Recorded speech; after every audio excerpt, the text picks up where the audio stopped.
Hi guys, எல்லாருக்கும் வணக்கம் guys. இந்த வீடியோவில் நம்ம என்ன பார்க்க போகிறோன்னா, இந்திய அணியை பார்த்தா பயமாக இருக்குங்க. அதுதான் எங்களோட தோல்விக்கு காரணம். கண்டிப்பாக நாங்கள் இந்த தோல்வியிலேருந்து மீண்டு வரத்துக்கு ரொம்ப நாள் ஆகும். எங்களால் ஏற்றுக்கவே முடியல இந்த தோல்வி. கண்டிப்பாக எனக்கு ரொம்ப ரொம்ப மன உடைச்சலாக இருக்குங்க அப்படின்னு சொல்லிட்டு இந்திய அணி எதிரான தோல்விக்கு அப்புறம் பத்திரிகையாளர் சந்திப்பில் ரொம்ப புலம்பி பேசியிருக்காருங்க பாகிஸ்தான் அணி கேப்டன் சல்மான் அலி அகர். அது மட்டும் இல்லாமல் தோல்வி குறித்து சில பல காரணங்கள் கூறியிருக்காரு.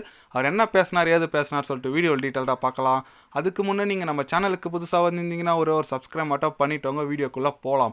ஆமாங்க, நேற்று பார்த்தீங்கன்னா ஏஷியா கப் அதிரடியாக இந்திய அணி வெற்றி பெற்றிருக்காங்க. தோல்வி குறித்து பாகிஸ்தான் அணி கேப்டன் என்ன சொன்னார் கேட்டிங்கன்னா, இந்த தோல்வி எங்களால் ஏற்றுக்கவே முடியலைங்க. ஒரு டீமுக்கிட்ட ஒரு டைம் 2 டைம் தோக்கலாம், தொடர்ந்து 3 முறை நாங்கள் தோற்றுருக்கோம். அதுவும் ஏஷியா கப் ஃபைனலில் தோற்றது எனக்கு ரொம்ப ரொம்ப வருத்தமாக இருக்குது.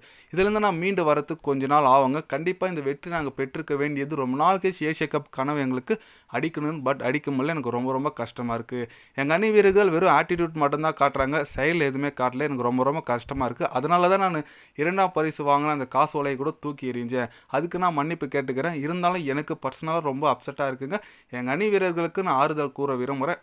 அடுத்தடுத்த போட்டியில் நல்ல பர்ஃபார்மன்ஸ் பண்ணி எங்களோட டார்கெட் அடுத்து வேர்ல்டு கப் தான், அதை நோக்கி நாங்கள் பயணம் செய்கிறோம் அப்படின்னு சொல்லிட்டு நம்ம பாகிஸ்தான் அணி கேப்டன் சல்மான் அலி அகர் பார்த்தீங்கன்னா ரொம்பவே ஒரு மனம் உடைந்து பேசியிருக்காருன்னு சொல்லாங்க. கரெக்டுங்க, தோல்வி. அது மட்டும் இல்லாமல் செகண்ட் ப்ரைஸ் அந்த செக்கு ஒன்று கொடுத்தாங்க, தூக்கி விசிற அடிச்சாருங்க கொடுத்தோடனே. அதுவும் அவர் மத்தியில் ஒரு பரபரப்பை ஏற்படுத்தியிருக்கு.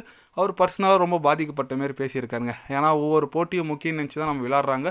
எல்லா போட்டியும் எல்லா டீமுக்கிட்டையும் ஜெயிச்சாங்க. ஸ்ரீலங்கா, பங்களாதேஷ் எல்லா டீமும் அடித்தாங்க. ஆனால் இந்தியா கிட்ட மட்டும் அவங்களால ஜெயிக்கவே முடியல. ஒரு போட்டி 2 போட்டியில் மொத்தம் 3 போட்டி தோற்றுருக்காங்க. கண்டிப்பாக அவருக்கு பர்சனலாக ப்ராப்ளம் இருக்குங்க. ஆனால் இந்திய அணி சொல்லியே அவனுங்க, பாகிஸ்தானா நீங்கள் தான் பெரிய டீம்னு நினைக்கிறீங்க, எங்களுக்கெல்லாம் நீங்கள் ஒரு டீமே இல்லைன்னு சொல்லிட்டு போட்டு குமிர எடுத்துட்டாங்க நேற்று. கண்டிப்பாக நம்ம திலக் வர்மாவை பாராட்டி அவனுங்க என்ன பேட்டிங் அடிச்சாருங்க. 1 மேன் ஆர்மியாக நின்று அடிச்சு கொடுத்தாரு. போலிங்கில் குல்தீப் மட்டும் இந்த சீரீஸில் 17 விக்கெட் எடுத்திருக்காருங்க 7 போட்டியில்.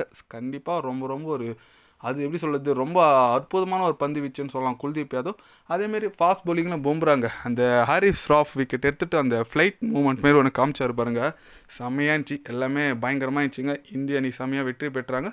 கண்டிப்பாக அடுத்த வர T20 வேர்ல்டு கப்புக்கு இதே டீம் எடுத்துகிட்டு போனால் கூட அடிக்கலாம் போலுதுங்க. அந்தளவுக்கு தரமான டீமாக இருக்குது. பொறுத்து வந்து பார்க்கலாங்க எந்த மாதிரி டீம் எடுத்துகிட்டு போகிறாங்கன்னு சொல்லிட்டு நம்ம வெயிட் பண்ணி பார்க்கணும். ஏன்னா T20 வேர்ல்டு கப்புக்கு இன்னும் ஒரு 6-7 மாதம் இருக்குது. அதுக்குள்ளே எந்த மாரி சேஞ்சஸ் சொன்னால் வரலாம்.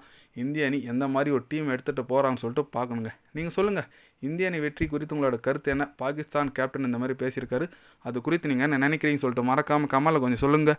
இது போன்ற ஸ்போர்ட்ஸ் நியூஸை தெரிஞ்சுக்கணுன்னா சேனலை சப்ஸ்கிரைப் லைக் ஒன்று பண்ணிக்கோங்க. கண்டிப்பாக day by day channel update வரும். மறக்காமல் சப்ஸ்கிரைப் மட்டும் கொஞ்சம் பண்ணி வச்சுக்கோங்க. நன்றி, வணக்கம்.